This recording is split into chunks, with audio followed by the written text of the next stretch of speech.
Tony DeWitt here, Missouri appellate attorney, retired. None of what follows is legal advice. I'm here to do some video for you today to talk about an interesting subject on the law, and here it is.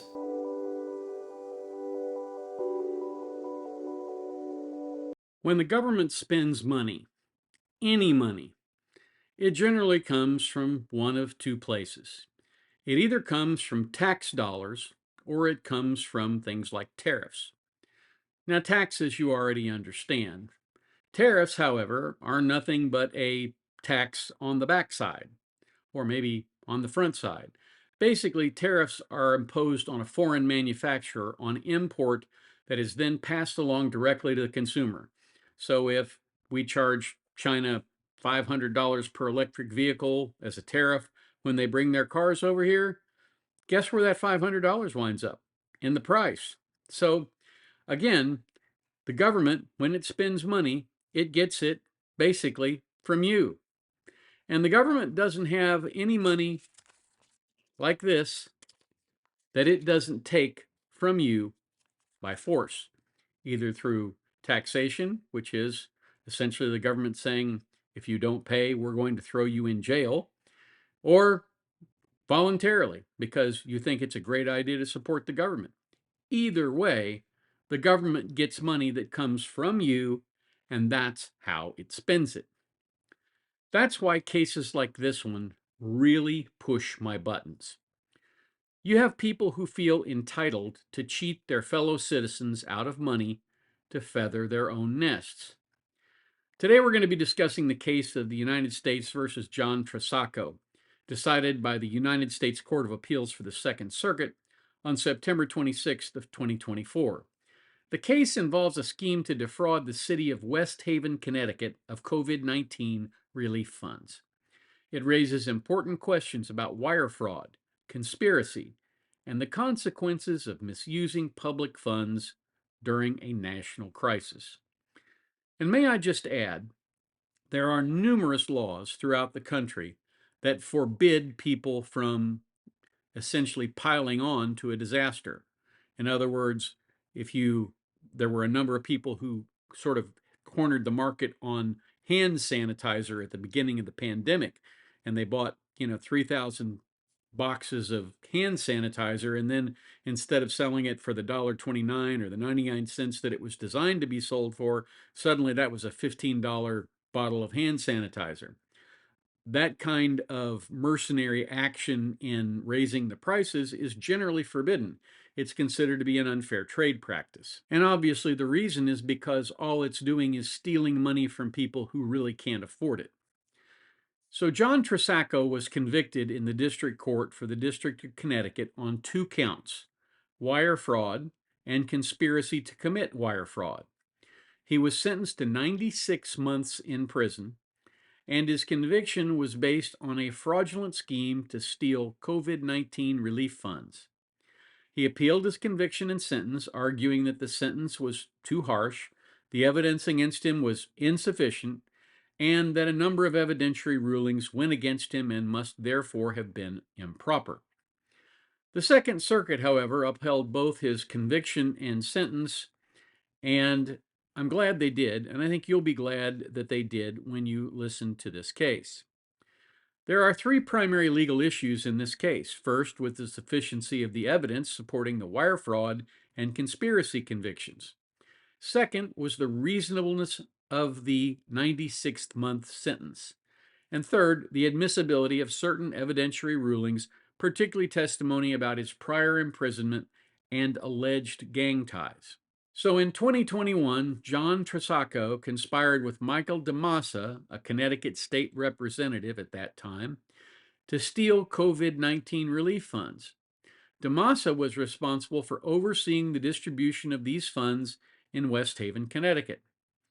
Trasacco provided fraudulent invoices for personal protective equipment and sanitation services through 2 companies he controlled, L&H Company, LLC, and JIL Sanitation Services or Solutions, LLC. Neither the equipment nor the services were ever provided. But West Haven paid him over $400,000 based on these fake invoices. In the first scheme, Trisaco charged West Haven for masks and protective screens that were never ordered or delivered.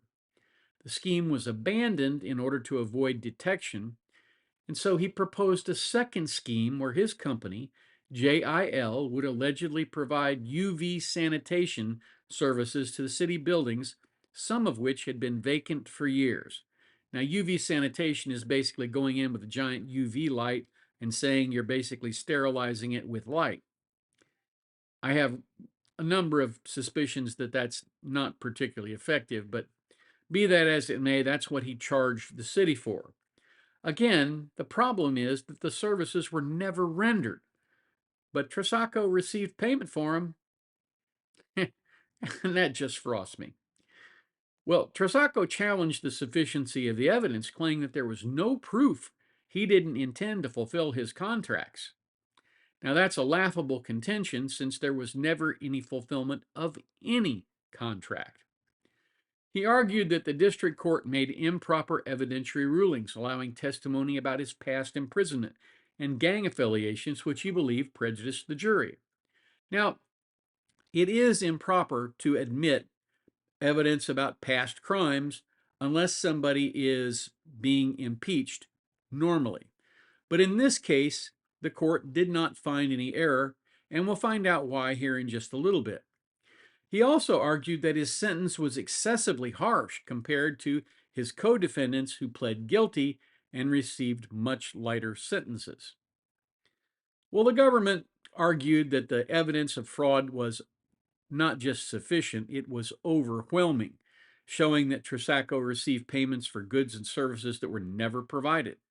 The government also defended the evidentiary ruling, stating that the testimony provided important context about the relationship between the co-conspirators. The government referred colloquially to the co-conspirators as the Doma Gang only once, and Doma was the name of the Italian restaurant where the conspiracy was developed and where monetary exchanges took place. As for the sentence, the government pointed out that the seriousness of the crime and Trisaco's lack of remorse justified the longer sentence. The Second Circuit affirmed both the conviction and the sentence, and it rejected Trisaco's sufficiency of the evidence and evidentiary challenges and upheld the 96 months, even though it was above the guideline range of 33 to 41 months. While on the sufficiency of the evidence, the court reasoned that there was ample evidence showing Trisaco knowingly participated in a fraudulent scheme.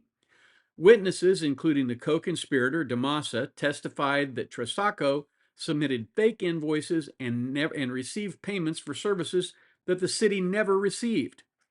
And the fact that some buildings were vacant during the alleged sanitation services further undermined his defense. Why would you purport to provide sanitation services for a building that's not being used? On the evidentiary rulings, the court determined that the admission of testimony about Trisaco's past imprisonment and associations was not unfairly prejudicial. The references to a Doma gang were dismissed by the court as harmless comment that didn't affect the trial's outcome, particularly because the jury had already been instructed to disregard it. Not to mention, like I said, that Doma was the restaurant where the conspiracy was hatched. On the issue of the testimony of a co-conspirator regarding Trisaco going to prison in the past, the court said that Trisaco had volunteered to his co-conspirator that he had been to prison in the past. In the court's view, however, the testimony was admissible and probative because it was illustrative of Trisaco's efforts to intimidate his co-conspirator and helped to explain the relationship between the two men and shed light on their motives for engaging in the fraudulent scheme. I can see how that might have developed. Hey, I've been to prison. Not much scares me. And if I'm going to go to prison anyway, well, in for a penny, in for a pound, if you catch my drift, pal. So, I don't know exactly what was said, but when you read the court's opinion, that's kind of what you infer.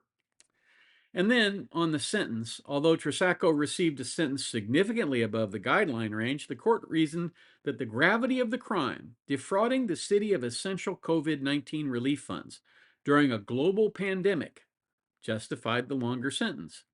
The district court had also cited Trisaco's prior criminal history and his failure to accept responsibility for his actions as factors warranting the upward departure from the sentencing guidelines. The case has several important lessons to teach. Misappropriating public funds designated for emergency relief is treated as a particularly severe crime, as demonstrated by the court's willingness to impose a harsh sentence. There are consequences for not accepting responsibility. Trosacco could have come in and pled guilty and probably would have gotten a much smaller sentence, a much lighter sentence. But instead, his decision to plead or to proceed to trial led to a significantly longer sentence compared to his co-defendants who cooperated with the government. Wire fraud and conspiracy. This case illustrates the broad application of wire fraud and conspiracy laws, where even attempts to cover up fraudulent activity through fake documentation can lead to severe penalties. So, this is a cautionary tale for those folks who might seek to exploit public resources for personal gain, especially in times of crisis.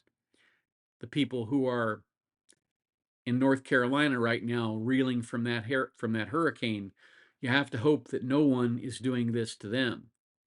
The court's ruling reinforces the idea that crimes involving the misuse of public trust, especially during emergencies, will be met with significant punishment, particularly when defendants show no remorse. So that's what I have for you today. Thank you so much for watching. If you have any comments, drop them in the comments down below, or you can email me at the address above. If you have the opportunity today, go out of your way, do something nice for somebody, and because if you do something nice for people, it becomes a habit, and the best habit you can have is being nice to other people, because when you are nice to others, they are nice to others in return, and it just makes the world a better place. Thanks for being here. Come on back tomorrow. Join me down here at the beach, and we'll talk about something else, and we'll make it fun. Hey, as I said at the beginning, none of what I said is legal advice, but let me tell you what. The stuff that's going to be right up here, these are the things that YouTube thinks you might be interested in going forward. Have a terrific day.